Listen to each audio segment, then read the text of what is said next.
Nunca me esquecerei do dia em que Pedro entrou em nossas vidas. Eu era Ana, uma mulher de 32 anos, casada há 5 anos com Carlos. Tínhamos uma vida aparentemente perfeita, uma bela casa no subúrbio, empregos estáveis e um círculo de amigos com os quais compartilhávamos jantares e passeios de fim de semana. Entretanto, por trás dessa fachada de felicidade, havia uma insatisfação crescente que eu não ousava admitir nem para mim mesma. Carlos e eu nos conhecemos na universidade. Ele estava estudando engenharia e eu psicologia. Foi amor instantâneo à primeira vista. Noites intermináveis de conversa, caminhadas na chuva e promessas de amor eterno. Nós nos casamos logo depois de nos formarmos, convencidos de que nosso amor duraria para sempre. Éramos felizes, apoiávamos a carreira um do outro e sonhávamos em formar uma família. Mas, com o passar do tempo, a rotina se instalou em nossas vidas. Carlos se dedicou ao trabalho, subindo rapidamente em sua empresa de engenharia. Eu, por minha vez, me dediquei ao meu consultório de psicologia. Sem perceber, fomos nos distanciando. As conversas se tornaram mais superficiais, as demonstrações de afeto mais raras. Ainda éramos um casal, mas a faísca que nos uniu parecia ter se apagado. Foi nesse contexto que Pedro apareceu em nossas vidas. Carlos o conhecera em uma conferência de engenharia e eles se deram bem imediatamente.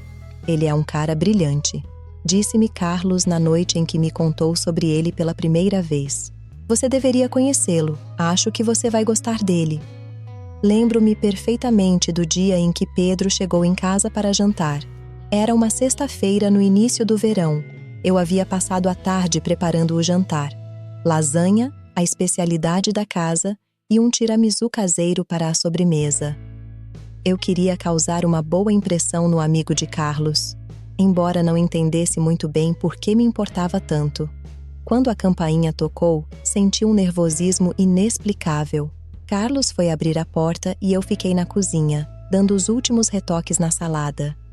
Ouvi vozes masculinas no corredor, e depois de um momento, Carlos entrou na cozinha, seguido por Pedro. Ana, este é o Pedro, disse Carlos com um sorriso. Eu me virei, e naquele instante o mundo pareceu parar. Pedro era alto, de porte atlético, com cabelos escuros levemente desgrenhados e olhos verdes intensos que pareciam me atravessar. Ele estava vestido de forma casual, mas elegante. Jeans escuro e uma camisa branca que realçava sua pele bronzeada. Prazer em conhecê-la, Ana, disse Pedro com uma voz profunda e melodiosa. Carlos me falou muito sobre você. Ele estendeu a mão e eu a apertei, sentindo uma corrente elétrica percorrer meu corpo ao toque de sua pele. Fiquei sem palavras por um momento, até que finalmente consegui articular da mesma forma que soou mais fraco do que eu gostaria. O jantar transcorreu em uma atmosfera aparentemente relaxada. Pedro se mostrou um conversador fascinante. Falou apaixonadamente sobre seu trabalho como arquiteto, suas viagens ao redor do mundo e seu amor pela fotografia. Carlos parecia encantado por ter alguém com quem compartilhar seu entusiasmo por assuntos técnicos, que sempre me pareceram estranhos. Entretanto, por trás dessa atmosfera de cordialidade, eu sentia uma tensão crescente. Toda vez que meus olhos encontravam os do Peter, eu percebia uma intensidade em seu olhar que me fazia tremer. Em várias ocasiões, eu o peguei me observando quando ele achava que eu não estava percebendo. E o pior é que, longe de me deixar desconfortável, esses olhares furtivos provocavam uma excitação que eu não experimentava há anos. Quando a noite chegou ao fim e Pedro se despediu, senti um misto de alívio e decepção.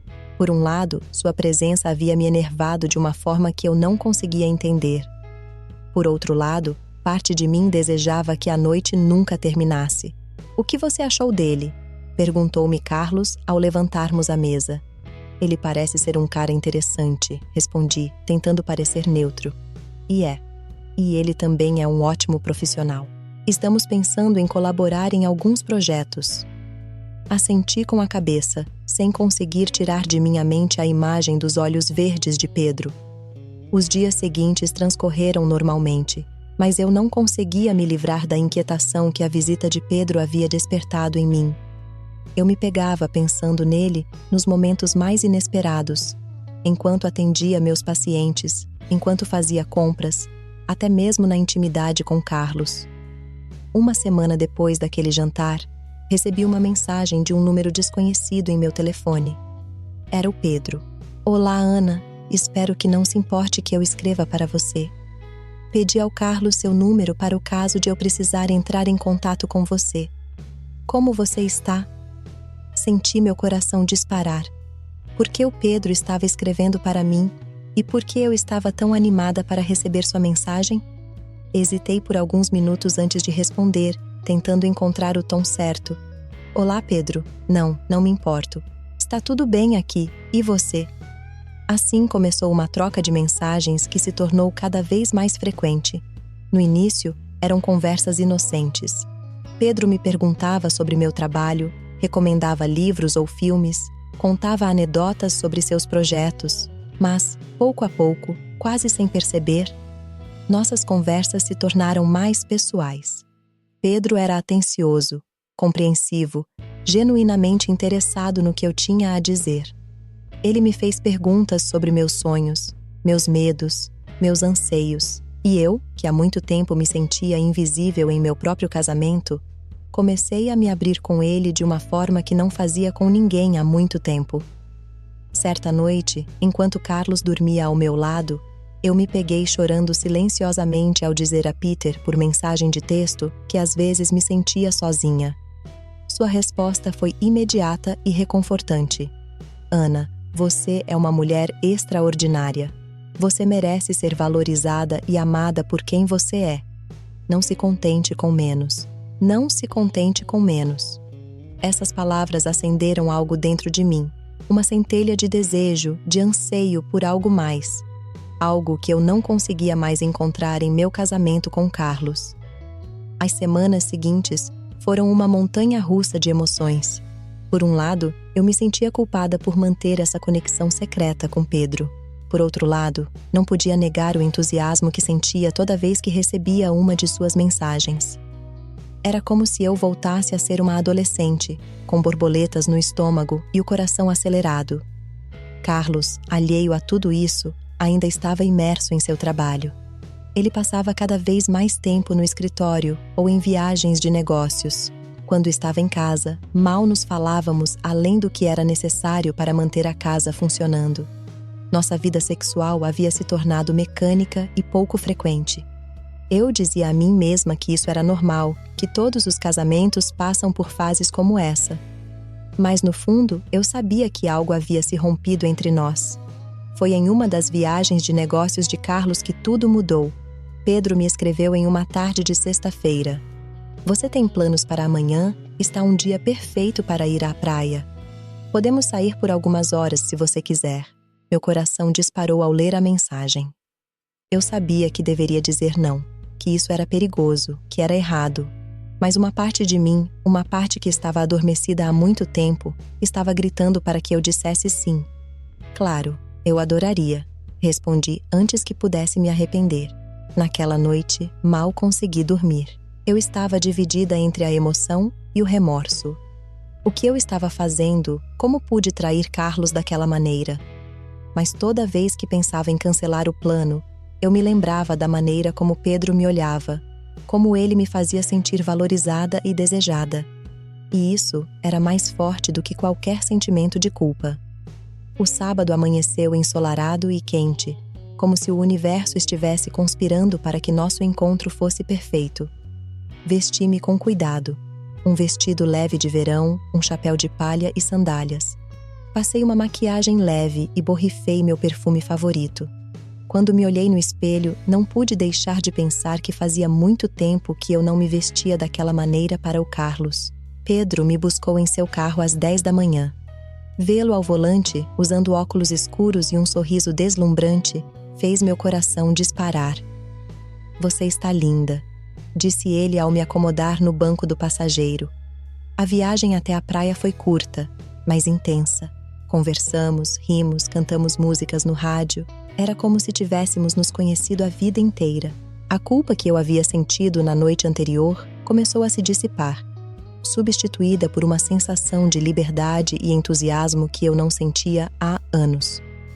Chegamos a uma pequena enseada isolada. A água era azul cristalina e a areia era branca e fina. Quase não havia pessoas, o que fez com que o lugar parecesse nosso próprio paraíso particular. Estendemos nossas toalhas e nos deitamos ao sol. Pedro começou a me contar sobre seus projetos, sobre seus sonhos de projetar edifícios que mudariam o horizonte das cidades. Eu lhe contei sobre meus pacientes, sobre como às vezes me sentia sobrecarregada com seus problemas. Antes que eu percebesse, nossas mãos se encontraram na areia. O toque de sua pele contra a minha provocou um choque elétrico em meu corpo. Olhamos nos olhos um do outro e naquele momento eu soube que não havia mais volta. Peter se inclinou e me beijou.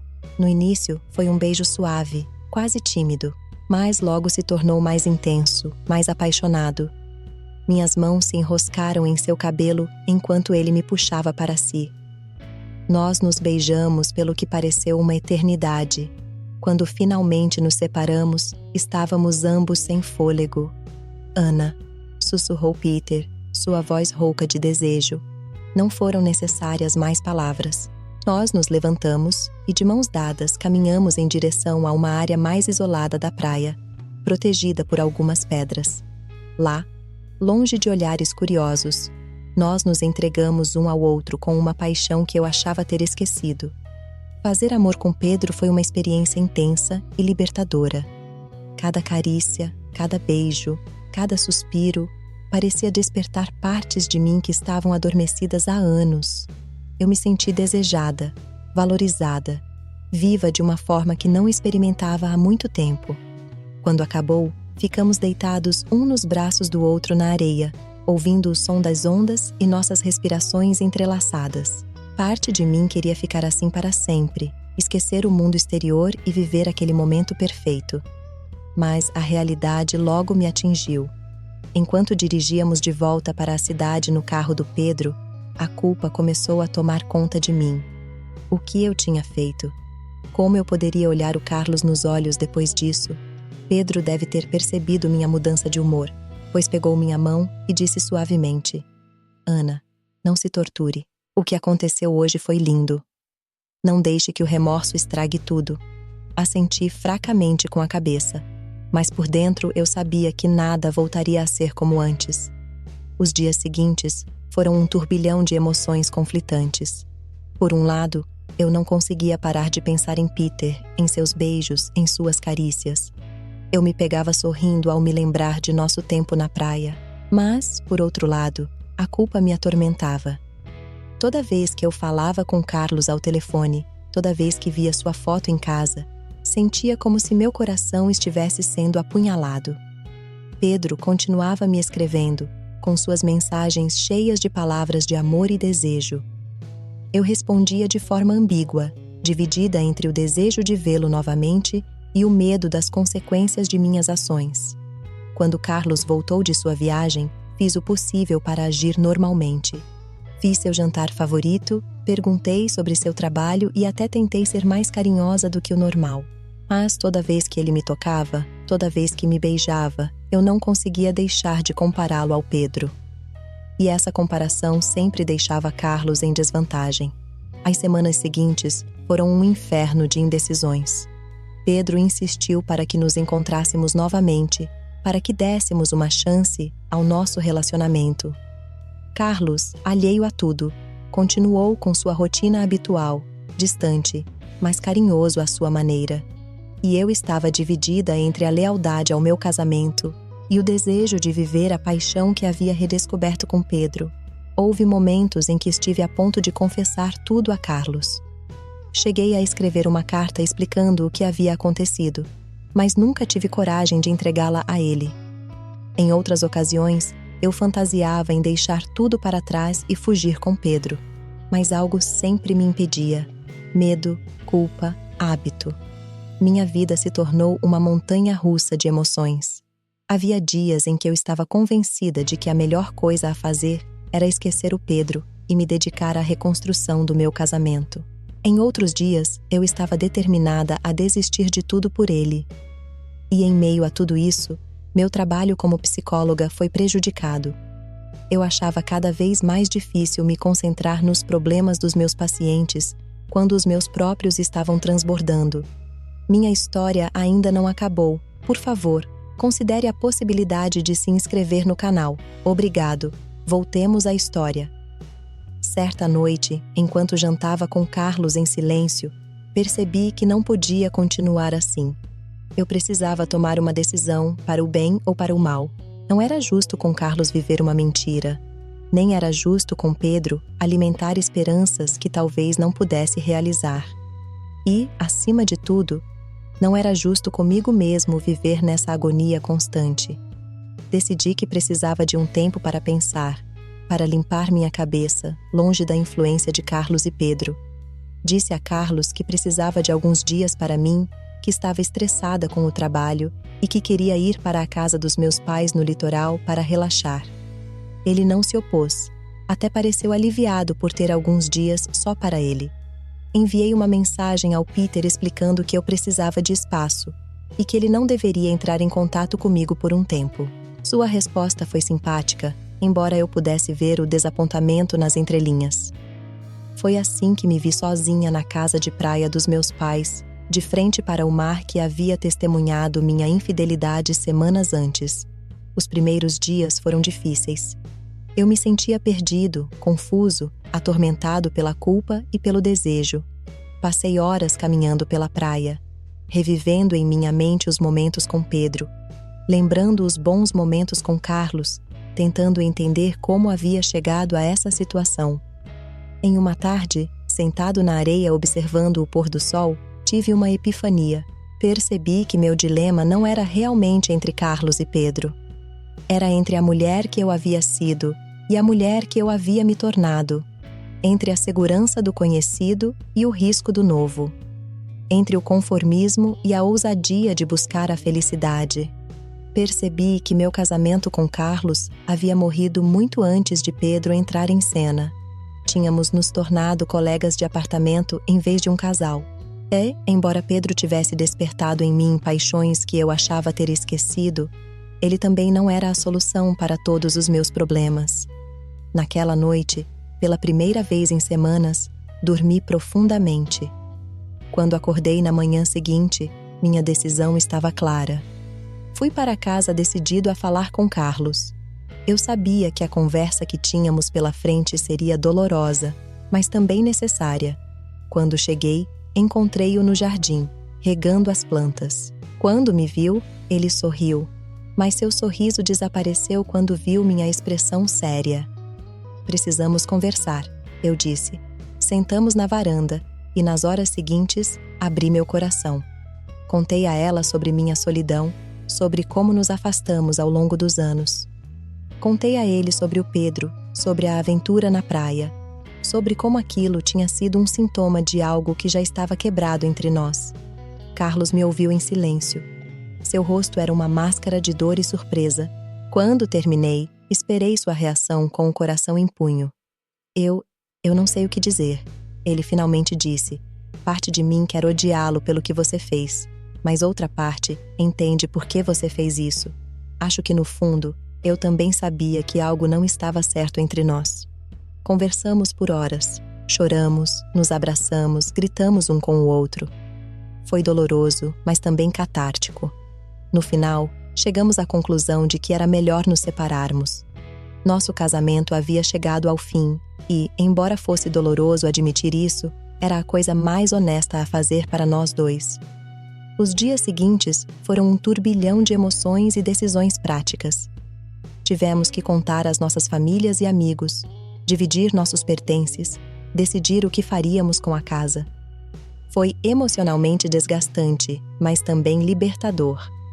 Quanto ao Peter, decidi que precisava de um tempo para mim antes de embarcar em um novo relacionamento. Expliquei minha decisão e, embora ele tenha ficado desapontado, ele entendeu. Ele disse que estaria presente se eu decidisse dar uma chance a nós, mas que respeitaria meu espaço. Os meses seguintes foram de autodescoberta. Mudei-me para um pequeno apartamento no centro da cidade. Retomei antigos hobbies que havia abandonado. Fiz novos amigos. Pouco a pouco, curei as feridas do meu casamento fracassado e do meu caso com Pedro. 1 ano depois daquela conversa com Carlos, eu me vi de volta à praia onde tudo havia mudado. Estava anoitecendo e o céu estava tingido com tons de rosa e laranja. Enquanto observava as ondas batendo na praia, refleti sobre tudo o que havia vivido. Meu caso com Pedro havia sido o catalisador de uma mudança necessária em minha vida. Embora a infidelidade não fosse algo de que eu me orgulhasse, não podia negar que tinha sido o empurrão que eu precisava para sair de uma situação que estava me afogando lentamente. Carlos e eu conseguimos manter um relacionamento cordial. A dor da traição e da separação havia dado lugar a um entendimento mútuo. Conseguimos até nos encontrar para tomar um café e colocar a conversa em dia, como velhos amigos. Quanto ao Pedro, mantivemos contato esporádico. Às vezes eu me perguntava o que teria acontecido se tivéssemos tentado ter um relacionamento real. Mas, no fundo, eu sabia que tinha tomado a decisão certa ao reservar um tempo para mim. Quando o sol se pôs abaixo do horizonte, senti uma paz que não experimentava há muito tempo. Eu havia cometido erros, sim, mas também tive a coragem de enfrentá-los e de buscar minha própria felicidade. O futuro era incerto, mas, pela primeira vez em muito tempo, isso não me assustava. Eu estava pronto para o que viesse, fosse o que fosse, porque eu havia aprendido a lição mais importante, que o amor, em todas as suas formas, começa com o amor próprio. Levantei-me da areia, sacudindo os grãos que haviam grudado em minhas roupas. Enquanto caminhava para casa, senti que estava encerrando um capítulo da minha vida e abrindo outro. Eu não sabia o que o futuro me reservava, mas estava pronto para descobrir. Naquela noite, antes de dormir, olhei para meu reflexo no espelho. Vi uma mulher mais forte, mais sábia e mais completa. Uma mulher que havia passado pelo fogo e saído mais forte. Uma mulher pronta para amar novamente, mas, desta vez, da maneira certa. Sorri para meu reflexo e apaguei a luz. Amanhã seria um novo dia e eu estava pronta para vivê-lo ao máximo.